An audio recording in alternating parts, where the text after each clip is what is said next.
Hey guys, Josh here and welcome back to Rune Factory 5, and if you've ever played a Rune Factory game, you know that there are tons of different monsters you can tame, and especially at first it can be very confusing, very overwhelming if you're not sure which monsters to tame. Some of them will be stronger than others in combat, some of them will give you items every day, some of them won't. So what I'm gonna do in this video, I'm gonna show you all of the monsters that I tamed and that I find useful to have on my farm, mostly for the items that they give me. And just keep in mind that this is not an exhaustive list. There are so many monsters in this game and I could not tame all of them quite yet. And a lot of information is not available online for this game yet, so I really have to do a lot of testing. So if you guys manage to find other monsters that are useful that I did not include in this video, feel free to let me know. So before we start and I show you all of the monsters on my farm, I'm going to be covering some basics, including how you can tame monsters in Rune Factory 5. It's very similar to how it works in Rune Factory 4, but I'm going to be going over all of this basic stuff. So let's start, and we're going to tame one Woolie. So the Woolies spawn right outside of Rigbart. As you can see, you've got pink Woolies and regular Woolies. So the first thing you want to do is to brush them. So you're gonna get the brush very early in game. You can also buy it at the general store. And you can brush monsters up to 15 times. And you'll know that you've reached 15 times when there's no more musical notes appearing above their head. So basically, the more you brush a monster before taming it, the easier the taming is going to be. And also when you brush a monster, it raises your monster taming skill. And the higher that skill is, the easier it is to tame a monster. So as you can see right now, there's no more music note. So it means I've brushed that pink Woolie 15 times. And after that, if you want to tame the monster, you need to give it items. Most monsters can be tamed pretty easily with just random items. So I could try giving this hot milk to this Woolie and it would probably work after a few attempts. But if you want to have the most success, you're gonna want to give them items that they like. And beside a few exceptions, most monsters will like the items that they drop. And for the Woolies, it's very easy because you can just shave them and use their wool, and then you give them back their own wool and they're gonna be very happy. So let's try doing that. Okay, so I'm editing this video right now and I just wanted to bring a little correction here. So the Woolies are an exception to this rule. They actually don't like the regular wool that they drop. They like the woolly furball dropped by the Woolly Kings, or the shears, which is the tool that you use to get the wool. So you can give them either of those, but they're really an exception. Except for this one, most of the monsters you'll see in this video, they like the items that they drop. So it's very easy. This Woolie is just a little bit special, but yeah, so let's go back to where we were. So I've got their wool right here and you just give it back to them. And sometimes it's not gonna work on the first try, so you just have to persevere a little bit and try multiple times. So as you saw, it worked. And then you pick a name and then that's pretty much it, and you've got your monster tamed. So it's good to know that in total, so there are 5 farm dragons. You can have up to 2 barns per farm dragon. And if you expand the barn to its full capacity, there's gonna be 5 rooms, and you can have up to 4 monsters per room. So if my math is correct, you can have up to 200 monsters in total in this game. And yeah, so if you want to choose in which room of which barn your monster is gonna be, you just go in that specific room. And then you tell them to go back to the barn, go back to the shed. And they're gonna be there, and that's gonna be their place. And if you want to change their room, you just ask them to follow you. And then I'm just gonna go to my other barn where I have all of my Woolies. And then you just talk to them one more time and you tell them to go back to their shed. So since I'm in this shed right now, so that Woolie is always gonna be here from now on. So if you're wondering how I organize my sheds to have all the monsters of the same type in the same room, that's how I do it. And as you saw, some of the monsters just went back to work after I healed them. So sometimes they will get tired because when they work, their health is gonna deplete. And so you can ask them to go to work. If your friendship is level 3 or higher, you can ask them to work on your farm. And basically from 7 AM, they're gonna be watering the crops. And from 3 PM, they're gonna be harvesting the crops and put them in the shipping bin. And if it's fodder, they're gonna put it in the little fodder bin. So fodder in this game goes in this little fodder bin. As you can see, I have 327 fodder right now, and I have over 50 something monsters, and they only eat 22 fodder per day. So they're actually really easy to feed, and they're gonna eat out of it every day, so you don't have to actually feed them. Just make sure there's always food in there, and you're gonna get your items every day. And also your friendship with your monster is gonna go higher every day if you feed them. Of course, you can also increase your friendship by brushing the monsters every day. And basically, the higher your friendship is, the higher the level of the item you're getting from your monster is gonna be. However, for a few items such as the wool, the milk, and the eggs, the size of the item can also vary. So there's like different types of items. So there's the small wool, then the medium, and the big one. So this is not influenced by your friendship with your monster, but actually by their level. So this one is a level 1 Woolie, so it only gives me the small wool. But my other Woolies, for example, this one is level 151, so it's gonna give me the big one. So it's the next day, and I just want to show you in my barn to give you a clear example of what I mean with the different levels of items and the different sizes. So for example, let's check what I get from this pink Woolie, which is the one that I got yesterday. So friendship is at level 0, and his actual level is level 1. So I'm gonna shave this one, and let's see what kind of wool I get. So I get the smallest wool, and as you can see, it's level 1 wool. So now let's take a look at a different one. So for example, this one. So this one is friendship level 9 and level 152. So if I take a look at the wool, it's actually the biggest size of wool, and I got level 10 wool. So it's a lot more valuable. As you can see, it's worth 1,400 if I sell it, and the small one is just worth 6. So it does make a huge difference. So make sure that, of course, you level up your monsters, and also you take care of your friendship. So make sure you brush them, you feed them, and it's gonna go up pretty fast. And for the actual levels, it goes up pretty quickly because every time you go fighting, even if you don't bring a monster with you, of course, if you bring it with you, it's gonna go faster, but even if you don't have a monster with you, when you fight, all of your monsters are gonna get experience. So if I were to go beat some level 100 monsters, for example, then this little Woolie would get experience very fast, and in no time, it would start giving me big wool. But yeah, so I just wanted to cover that, so make sure you increase your friendship and your levels for your monsters. Alright, so now I think the basics are covered, so I'm gonna be showing you all of the monsters I have on my farm, and let's start with the most important ones. For each monster, I'm gonna be showing you some footage of the easiest area or the earliest area you can tame them.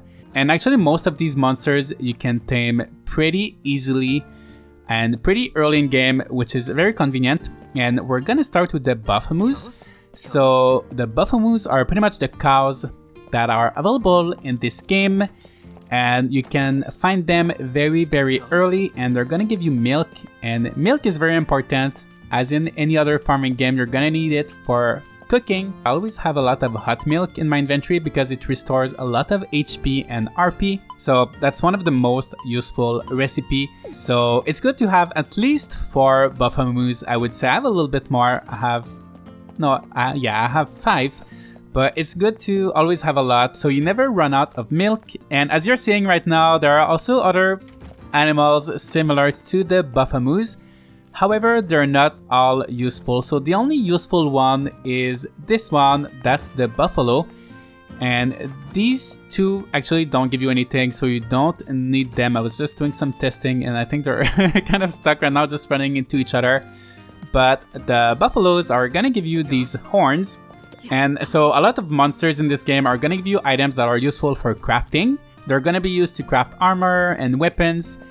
So yeah, it's good to have some horns. Next, another very important one is gonna be these chickens. I actually forgot how they're called in English, but they're pretty much chickens, and they're gonna give you eggs. So just like the milk, egg is very useful for cooking. So make sure you have at least, I think I have 3 or 4 chickens, and they're very, very useful.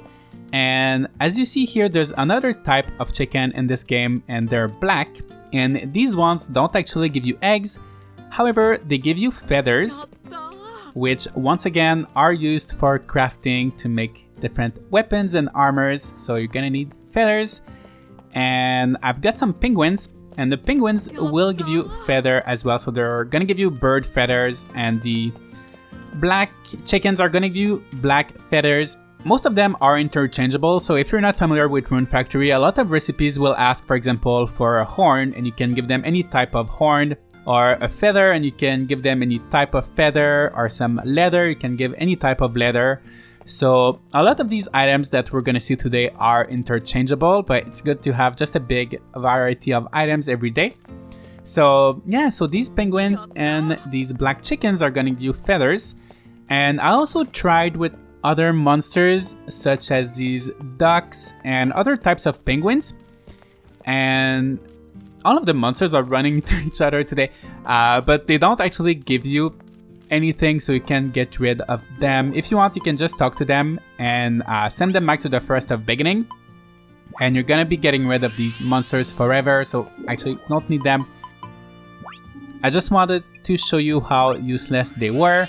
Of course, you can bring them in battle or ask them to work on your farm, but if they don't give me any items, I don't really need them that much. Next, we've got these flowers. So these ones, they're a little bit different, and they're gonna give you different types of vines and different types of stems. So the blue one that's here and the pink one will give you vines, and the purple one and the yellow one will give you stems. So these are two different types of items that have different uses in crafting. So yeah, it's good to have at least two types of flowers, one that's gonna give you a stem and one that's gonna give you a vine. Alright, now let's talk about bugs. So as you can see, I've got quite a few different spiders here. So there's this small one here, which is the first one you're gonna be able to find in game. This one gives you the spider thread, and then you're gonna see this one, I think it's the hell spider, if I recall correctly. This one you'll find a little bit later, and it's gonna give you this pretty thread, but they can be used pretty much in the same way because they're both threads. And this one right here, the master spider, this one is not gonna give you silk, but sometimes, not every day, I would say maybe one day out of 3 or so, or at least that's what it's been for me. It's gonna give you spider jaw, so the jaw can be used as a crafting item as well. So it's good to have a good variety of spiders because they're all gonna give you something a little bit different. So I've got all of these, and here we've got some bees. So there's a lot of different ones, but the first one you're gonna see is this one right here. That's the hornet, and then there's the queen bee and the king bee, and there's also the devil bee that you'll find later in game. However, the devil bee doesn't actually give you any honey, but the 3 other bees are gonna give you honey every day, so that's always good to have. Then in this other barn right here, so first of all, let's talk about this one. So this is the Kyuubi, this is the 9-tailed fox, and this is actually the fastest monster in game, and it's also pretty strong.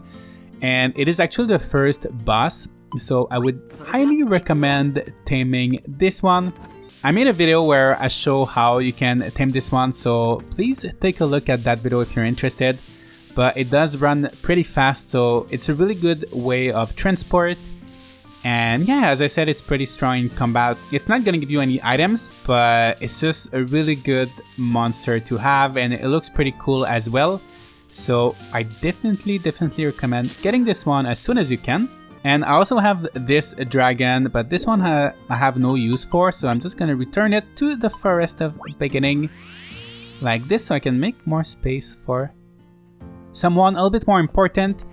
And as you can see here, so these are the devil bees, actually the ones that are useless. But as you can see, I don't have any honey in this room because they don't make any honey for some reason. And then you've got these insects, these bugs right here. These ones are gonna give you insect skins. And these insect skins can be used as like cloth or leather, so they are very useful in crafting, like for a lot of different armors and pieces of equipment. You're gonna need that, so yeah, it's always useful to have a few bugs. I Alright, so next I've got these two frogs, and these two are actually going to give you different items. So this one right here, which is the first one you'll see in game, is going to give you this sticky liquid. But this one is going to give you this little lotus leaf, which is actually a kind of stem, so you can use it the same way as the stems from the plants that we saw earlier.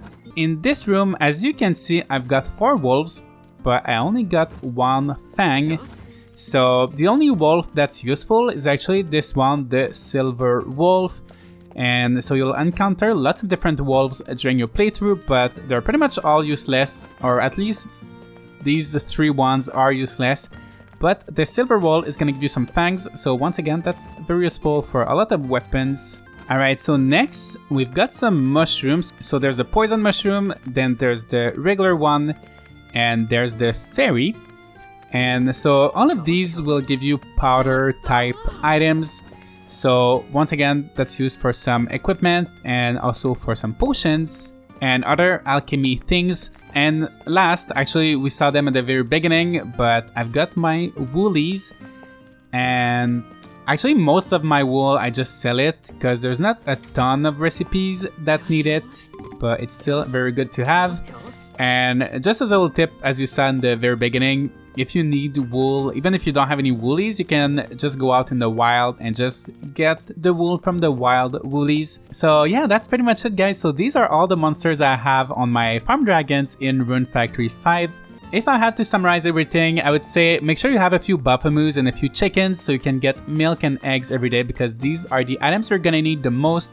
But also if you can have at least once of each of these other monsters, they're going to be very useful, because there's going to be lots of crafting in Rune Factory 5, and sometimes you need 1 feather or 1 fang or 1 horn or 1 piece of leather, and you don't want to go out and try to find some enemy and you're out of stock. So if you always have at least 1 monster on your farm producing these types of items, it's going to make crafting a lot easier. And yeah, it's gonna be very helpful, so I hope you've enjoyed this video. Let me know if you have any monsters in Rune Factory 5 that I did not include in this video, because there are hundreds of monsters, so there might be some useful one that I missed out. So let me know in the comments, and I really hope you've enjoyed this video. Please leave a like and subscribe if you'd like to see more Rune Factory 5 content like this, and I'm gonna see you all in the next video.